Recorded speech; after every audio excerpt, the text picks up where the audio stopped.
आप देख रहे हैं अनहोनी। तो चलिए बढ़ते हैं आज की इस कहानी की ओर। कभी कभी हमारी जिंदगी में कुछ ऐसी भी अनहोनी घटनाएं हो जाती हैं जिसे हम कभी जिंदगी में भूल नहीं पाते। मेरे जीवन में भी कुछ ऐसा ही घटित हुआ था। वो मंजर आज भी मेरी आंखों के सामने घूमता रहता है। मैं चाह कर भी उस भयानक हादसे को भूल नहीं पाता। आप सभी लोगों ने अपने ज़िंदगी में छलावे की कहानियाँ और किस्से बहुत से सुने होंगे और शायद आपको ये सब सुनकर काफ़ी रोमांच और मज़ा भी आता होगा। लेकिन यकीन मानिए, छलावा हकीकत में होता है और जिस किसी का भी सामना अपनी ज़िंदगी में छलावे से होता है तो वो उसे बताने के लिए ज़िंदा नहीं बचता, और जो बच जाता है वो सारी जिंदगी उस डरावने पल को कभी भूल नहीं पाता। मेरा नाम राहुल है और आज मेरी उम्र 45 साल है। मेरे साथ ये घटना आज से करीब 20 साल पहले घटी थी। मुझे आज भी याद है, वो दिसंबर की कड़कड़ाती हुई ठंड की रात थी। मैं अपने दोस्त राजन को लेकर अपने मामा जी के घर गया हुआ था। मामा जी गाँव में रहते थे।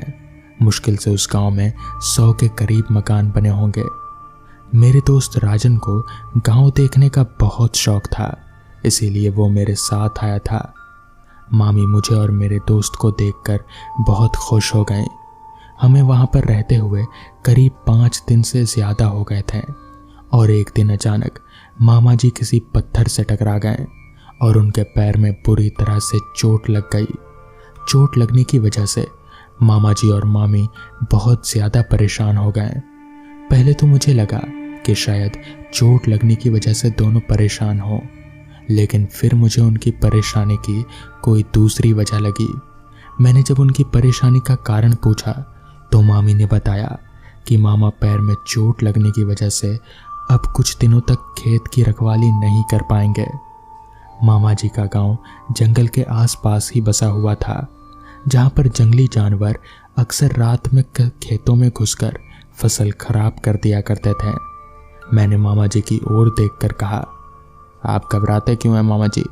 जब तक आपका पैर ठीक नहीं हो जाता, खेतों की रखवाली मैं और मेरा दोस्त राजन कर लिया करेंगे। कुछ दिनों की ही तो बात है। मेरी बात सुनकर मामा जी और मामी के माथे पर चिंता की लकीरें उभर आईं। क्या हुआ मामा जी? क्या आपको लगता है कि अगर हम शहर में रहते हैं तो हम खेतों की रखवाली नहीं कर सकते हैं? मेरी बात सुनकर मेरा दोस्त राजन हंसता हुआ बोला, चिंता मत कीजिए मामा जी, खेतों की रखवाली में करना ही क्या पड़ता है।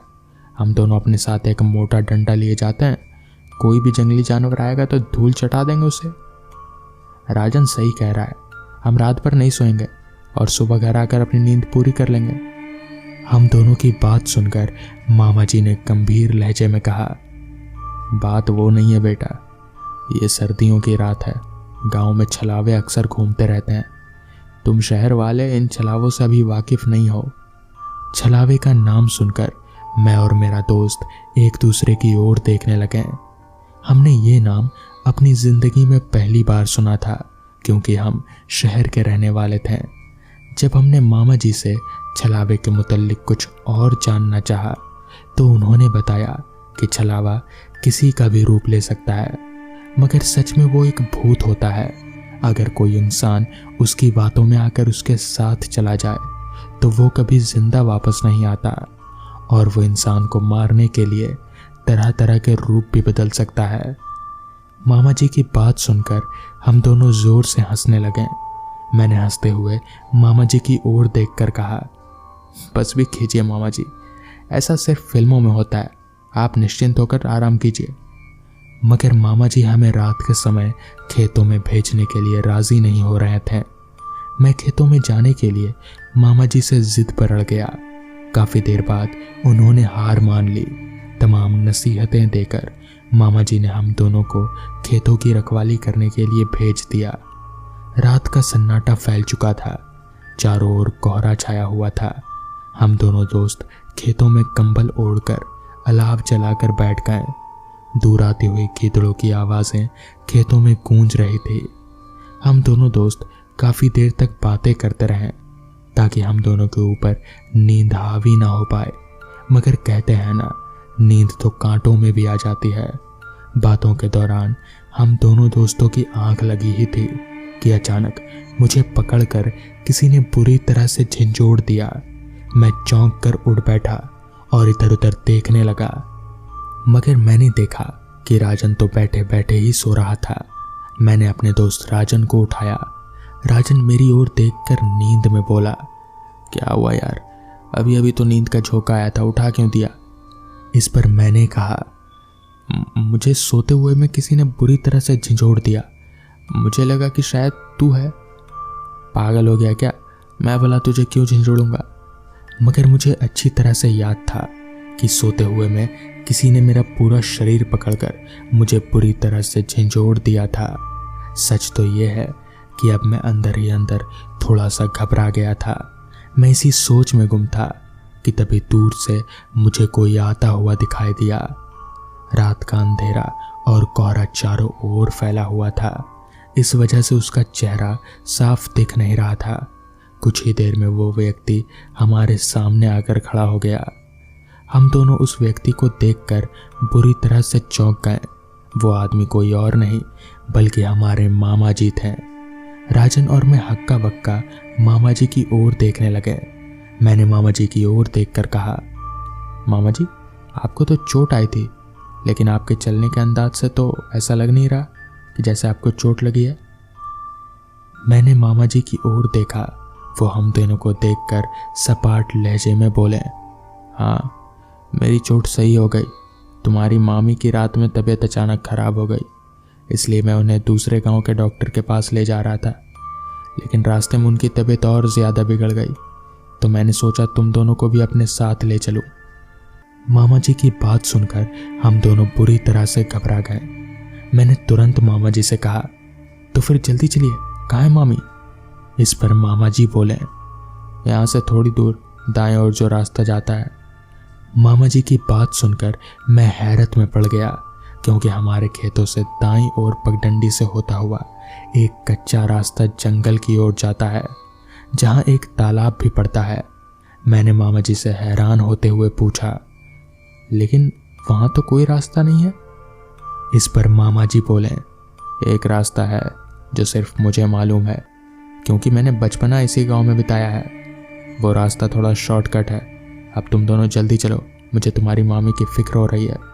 इतना कहकर मामा धीरे धीरे उस दिशा की ओर कदम आगे बढ़ाने लगे। मगर कुछ दूर चलने के बाद मुझे कुछ अजीब सा डर महसूस होने लगा। मैंने देखा कि मामा जी ने रास्ते में हम दोनों से कोई बात नहीं की, जबकि मामा जी बहुत ही बातूनी आदमी थे। मैंने धीरे से अपने दोस्त राजन से कहा, यार मुझे कुछ गड़बड़ लग रहा है। इस पर राजन बोला, पागल हो गया क्या? एक तो तेरी मामी की तबीयत खराब है, ऊपर से तू ये सब क्या बोल रहा है? कहीं ऐसा तो नहीं कि छलावे की बात में सच्चाई हो? तो तेरे कहने का मतलब है कि ये तेरे मामा नहीं है? अब मुंह बंद कर और चुपचाप चल। अपने दोस्त की बात सुनकर मैं खामोश हो गया। मगर कुछ दूर चलने के बाद मामा जी तालाब के पास जाकर रुक गए। चारों ओर घना जंगल था और सामने एक बड़ा सा तालाब, जो रात के अंधेरे और कोहरे में बड़ा ही खौफनाक लग रहा था। मामा जी ने हम दोनों को बहुत गौर से देखने लगे। उनके देखने का अंदाज बहुत ही भयानक था। उसके देखने के अंदाज मेरे मामा जी जैसा बिल्कुल नहीं था। मुझे तो पहले ही कुछ गड़बड़ लग रहा था। मैं कुछ दूरी पर खड़ा था, लेकिन राजन बिल्कुल मामा जी के नज़दीक था। मैंने हकलाते हुए मामा जी से पूछा, मुझे तो यहाँ पर कोई नज़र नहीं आ रहा, मामी कहाँ है? मेरे इतना कहते ही मामा जी जोर जोर से हंसते हुए बोले, इस तालाब के अंदर। अचानक मैंने देखा कि मामा जी का चेहरा एक भयानक चेहरे में तब्दील हो गया। देखते ही देखते मामा जी ने मेरे दोस्त राजन की गर्दन बुरी तरह से पकड़ ली। राजन को कुछ सोचने और समझने का मौका भी नहीं मिला। मैंने देखा उस भयानक चेहरे की आंखों की पुतलियां बिल्कुल सफ़ेद थी। कुछ ही पलों में मेरी आंखों के सामने राजन ने दम तोड़ दिया और उस बला ने, शायद उस छलावे ने, राजन को तालाब में उल्टा गाड़ दिया और वो बड़ी फुर्ती से मेरी तरफ पड़ा। मैं चीखते हुए गांव की ओर भागा। शायद मेरे भागने की रफ्तार उससे ज्यादा तेज थी। भागते भागते मैं गांव की सीमा में आ गया। मैंने देखा गांव की सीमा में प्रवेश करते ही वो गायब हो गया। कड़कड़ाती हुई सर्दी में भी मेरा पूरा शरीर पसीने से भीगा हुआ था। मेरे चीखने और चिल्लाने से सारा गांव जमा हो गया। मैंने उन्हें डरते हुए और रोते हुए सारी घटना बता दी। अगले दिन मेरे दोस्त राजन की लाश तालाब में उल्टी गड़ी हुई मिली। आज भी मुझे इस बात का अफसोस है। तो दोस्तों, ये थी आज की कहानी। दिवाली की उस खौफनाक रात को आज तक कोई नहीं भूल पाया। सब लोग तो ये जानते हैं कि दिवाली रोशनी का त्यौहार है, पर जो ज़्यादातर लोग नहीं जानते वो ये कि दिवाली की रात अमावस्या की रात होती है और हर अमावस्या की रात काली शक्तियाँ सबसे ज़्यादा ताकतवर हो जाती हैं। ये कहानी बहादुरपुर नाम के एक गाँव की है, जहाँ कमल नाम का एक लड़का रहता था। कमल इस बात से अनजान था कि दिवाली का त्यौहार अमावस्या की रात को होता है।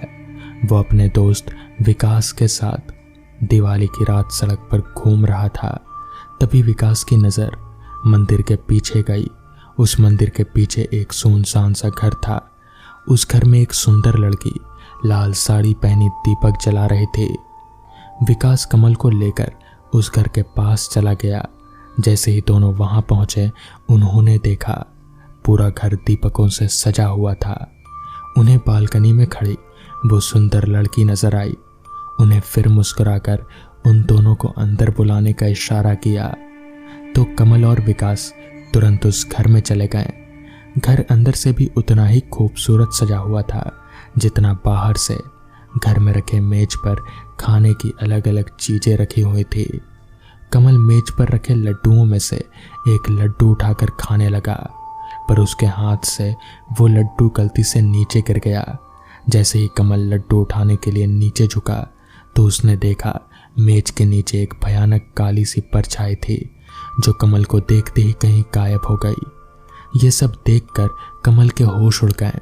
कमल जैसे ही विकास को यह बताने के लिए ऊपर उठा, उसने देखा कि विकास सीढ़ियों के ऊपर अपने आप खींचा चला जा रहा था। कमल ये देखकर बेहद घबरा जाता है। फिर अचानक घर में पायलों की आवाज़ आने लगी, जैसे कि कोई लड़की एक कमरे से दूसरे में जा रही हो। कमल उस आवाज़ के पीछे पीछे सीढ़ियों से ऊपर चला गया, लेकिन ऊपर जाते ही उस कमरे के अंदर पंखे से लटकी हुई एक लाश दिखी। कमल उस लाश का चेहरा देखकर बुरी तरह से कांपने लगा, क्योंकि वो लाश किसी और की नहीं बल्कि विकास की ही लाश थी। कमल डरते डरते पीछे मुड़ा तो उसके सामने ठीक वही लड़की खड़ी थी। उसे देखकर मुस्कुरा रही थी, पर इस बार कमल को वो मुस्कान मन लुभाने वाली नहीं बल्कि बेहद डरावनी लग रही थी। अचानक घर की सारी लाइटें बंद हो गई। घर में तेज तेज हवाएं चलने लगी। घर में जलाए हुए सारे दीपक अपने आप बुझ गए। वो घर धीरे धीरे एक खंडहर में बदल गया। वो लड़की अब भी कमल को देखकर मुस्कुरा रही थी। अचानक लाल साड़ी पहनी हुई उस लड़की के बाल सफ़ेद और लंबे होने लगे और आंखें एकदम लाल पड़ गईं और चेहरा एकदम डरावना हो गया। कमल उसे देखकर एकदम सुन्न पड़ गया। वो लड़की हाथ में चाकू लिए कमल की तरफ बढ़ रही थी। कमल ने जैसे तैसे अपना होश संभाला और बिना कुछ सोचे सीधा बाहर की ओर भागा, लेकिन वो लड़की अब भी कमल के पीछे आ रही थी। वो लड़की कमल को मारने के लिए अपना हाथ उसकी तरफ बढ़ाई, लेकिन तब तक कमल बाहर निकल गया था। उसने जल्दी से घर का दरवाज़ा बंद किया और कमल ने अपने गले में बंधे ताबीज को उस घर के दरवाजे पर टांग दिया। वो लड़की दरवाजे को अंदर ही से बहुत ज़ोर ज़ोर से खटखटा रही थी। उस ताबीज की वजह से दरवाज़ा नहीं खुला। फिर अचानक खटखटाने की आवाज़ बंद हो गई और फिर कमल को विकास के चीखने की आवाज़ सुनाई दी। वो चुड़ैल चाहती ही थी कि जैसे तैसे कमल भी विकास की तरह उसके झांसे में आ जाए और कमल को भी वो विकास की तरह मार सके। कमल वहाँ से जल्दी निकला और घर के पास बने मंदिर में जाकर बैठ गया। थोड़ी देर बाद उसका मन कुछ शांत हुआ तो अपने घर जाकर चुपचाप सो गया। अगली सुबह जब कमल उठा तो उसकी माँ ने बताया कि उसका दोस्त विकास कल रात से लापता है। फिर कमल ने सबको पूरी बात बताई और उसके घर वालों को उस घर से विकास की लाश बरामद हुई। तो दोस्तों, ये थी आज की कहानी। काफी दिन इधर उधर बैठकर गुजारने के बाद मेरी नौकरी लगी, जिससे मैं और मेरे परिवार के सभी लोग काफी खुश थे। मगर दिक्कत की बात तो ये थी कि मेरी नौकरी हमारे शहर से काफी दूर एक छोटे से गांव में टीचर की लगी थी। तो मुझे अपने गांव से दूर उस गांव में जाना था। इस बात को लेकर मेरे घर वाले काफी उदास थे, मगर किया भी क्या जा सकता है, मुझे ये काम करना ही पड़ेगा। काफी देर घर वालों को समझाने के बाद अगले दिन सुबह मैं ट्रेन पकड़कर छायापुर गांव के लिए निकल पड़ा। मैंने सुबह 9 बजे वाली ट्रेन पकड़ी थी और मैं शाम के 7 बजे छायापुर गांव पहुंच जाऊंगा, जिस कारण माँ ने मेरे लिए टिफिन दिया था। काफी घंटे ट्रेन में गुजारने के बाद ठीक शाम के 7 बजे मैं छायापुर गांव पर उतरा तो अंधेरे ने उस गांव को पूरी तरह से घेर रखा था। वो स्टेशन काफी छोटा और सन्नाटे में डूबा हुआ था। उसमें मुझसे थोड़ी ही दूरी पर बस मुझे एक आदमी ही दिख रहा था, जो एक टॉर्च लाइट लेकर खड़ा था। उस आदमी को देखकर मुझे लगा कि वो स्कूल के हेड मास्टर हैं, उस स्कूल के जिसमें मेरी नौकरी लगी थी। क्योंकि यहाँ आने से पहले मेरी उनसे फोन पर बात हुई थी, तो उन्होंने कहा था कि मैं तुम्हें लेने स्टेशन आ जाऊंगा और तुम्हारे रहने का इंतजाम भी कर दूंगा। तो मैं चलकर स्टेशन पर खड़े उस आदमी के पास गया तो उस आदमी ने मुझसे कहा, भाई साहब, आप ही हैं कुंदन? उस आदमी की ये बात बोलते ही मैं समझ गया कि यही हेडमास्टर अशोक हैं। इस पर मैंने बोला, हाँ हाँ, मैं हूँ कुंदन, हेडमास्टर साहब। जिसके बाद हम चलकर स्टेशन से बाहर निकले तो बाहर भी काफी ज्यादा सुनसान और सन्नाटा था। इस पर मैंने हेडमास्टर साहब से कहा, क्या बात है, इस गांव में इतना सन्नाटा क्यों है? गांव का कोई आदमी भी नहीं दिख रहा। जिस पर हेडमास्टर साहब ने कहा, यह गांव रात के वक्त कुछ ठीक नहीं है। लोगों का मानना है कि अंधेरा होते ही इस गांव में आत्माएं अपना डेरा जमा लेती हैं और लोगों को अकेला पाकर उनको मार डालती हैं। हेडमास्टर साहब की ये बात मुझे कुछ हजम नहीं हुई, क्योंकि मैं इन सब बातों पर विश्वास नहीं करता था। अभी हम आगे बढ़ ही रहे थे कि तभी हेडमास्टर साहब ने दोबारा कहा, तुम भी थोड़ा संभल कर रहना। इस गांव में अंधेरा होने के बाद घर से बाहर मत निकलना, और हाँ, हमेशा रात को खिड़की दरवाजे बंद कर ही सोना। बात करते करते थोड़ी दूर चलने के बाद हेडमास्टर साहब मुझे घर के बाहर ले आए और चाबी देते हुए कहा, ये लीजिए आपके घर की चाबी, और अब मैं चलता हूँ, कल सुबह आऊँगा। इतना बोलकर हेडमास्टर साहब चले गए। जिसके बाद मैंने दरवाजे पर लगे ताले को खोला और घर के अंदर गया तो घर के अंदर का माहौल काफी साफ सुथरा था। ये देखकर मुझे पता चल गया कि हेडमास्टर साहब ने मेरे आने से पहले ही इस घर को साफ कर दिया है। सुबह से काफी सफर करने के कारण अब मैं काफी थक गया था, तो मैं हाथ मुंह धोकर थोड़ा फ्रेश हुआ और सीधे सोने के लिए बिस्तर पर आ गया। उस घर में एक खाट और एक टेबल को छोड़कर और कुछ भी नहीं था। अभी मैं बिस्तर पर लेटा ही था कि तभी एक झटके से मेरे कमरे की खिड़की खुल गई, मगर बाहर तो हवा चल ही नहीं रही थी। तो फिर अचानक खिड़की खुली तो खुली कैसे, ये सोचकर मैं बिस्तर पर से उठा और खिड़की के पास गया तो सच में बाहर थोड़ी सी भी हवा नहीं चल रही थी। तो मैं खिड़की से झांक कर आसपास देखा, मगर कहीं भी कोई नहीं था। जिसके बाद मैंने वापस से खिड़की लॉक किया और सोने के लिए बिस्तर पर आ गया। जिसके थोड़ी देर बाद ही नींद ने मुझे अपने आगोश में ले लिया। फिर मेरी नींद मेरे दरवाजे पर हो रही दस्तक से खुली तो मैंने अपनी घड़ी में वक्त देखा तो वक्त हो रहा था रात के 1 बजे का। इतनी रात गए दरवाजे पर हो रही दस्तक से मैं थोड़ा हैरान हो गया कि भला इतनी रात को कौन होगा, और हेडमास्टर साहब ने तो मुझे रात के वक्त दरवाज़ा खोलने से साफ साफ मना किया था। फिर मैंने कुछ देर तक उस दस्तक को नज़रअंदाज करने की कोशिश की, मगर वो दस्तक लगातार मेरे दरवाजे पर होए जा रही थी, जिससे तंग आकर मैं बिस्तर पर से उठा और चलकर दरवाजे के पास गया और चिल्लाकर पूछा, कौन है बाहर? तो मेरे ये पूछने पर कुछ पल तो सब कुछ शांत रहा। फिर दरवाजे के उस पार से एक आवाज आई, कुंदन, मैं हूँ अशोक। उस आवाज को सुनकर मैं समझ गया कि ये हेडमास्टर अशोक हैं।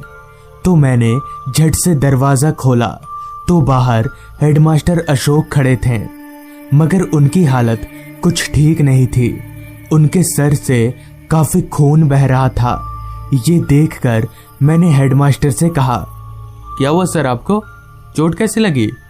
इस पर हेडमास्टर साहब ने कहा, वो मैं घर जाते वक्त गिर गया, जिससे मुझे काफी चोट आ गई और मैं घर ना जाकर तुम्हारे पास ही आ गया। जिसके बाद मैंने हेडमास्टर को बिठाया और उनकी मरहम पट्टी की। मरहम पट्टी करने के बाद मैंने मास्टर जी को सोने को कहा तो वो भी सो गए, जिसके बाद मैं बिस्तर जमीन पर लगाकर सो गया। मैं इतना थका हुआ था कि मेरे बिस्तर पर लेटते ही नींद ने मुझे अपने आगोश में ले लिया। फिर अचानक मेरी आंख खुली तो कमरे के अंदर काफी सन्नाटा छाया हुआ था और मुझे ना जाने क्यों काफी बेचैनी सी महसूस हो रही थी। मुझे ऐसा लग रहा था कि कोई अदृश्य शक्ति मुझे अंदर से जकड़े हुए है।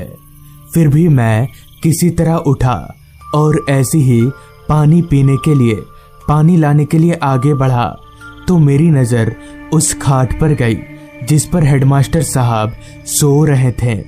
मेरी नज़र उस खाट पर पड़ते ही मेरे एकदम से होश उड़ गए और मेरा सर घूमने लगा, क्योंकि जिस खाट पर थोड़ी देर पहले हेडमास्टर साहब सोए हुए थे, उस खाट पर अब एक कंकाल लेटा हुआ था जिसकी आंख लाल चमक रही थी। उस कंकाल को देखकर मैं जोर जोर से कांपने लगा और मुझे इस तरह कांपता देख वो कंकाल उठकर मेरे पास आ गया और जोर जोर से हंसने लगा।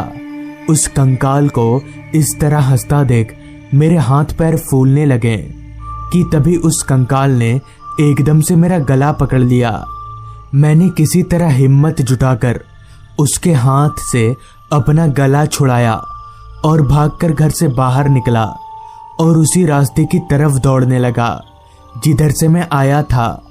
अभी मैं भाग ही रहा था कि तभी पीछे से किसी ने मेरा पैर पकड़ लिया और मुझे उल्टा घसीटने लगा। फिर जब मैंने अपनी निगाहें पीछे की ओर घुमाई तो मैंने देखा कि वही कंकाल मुझे घसीट रहा है। अब मैं अपने बचने की उम्मीद खो चुका था और मैं अपने आप को मरा हुआ मान चुका था कि तभी मैंने जोर जोर से चिल्लाना शुरू कर दिया कि तभी मेरे चिल्लाने की आवाज़ सुनकर वहाँ 2-4 लोग मसाल लेकर आ गए, जिनके आते ही वो भूत हवा में धुआं हो गया।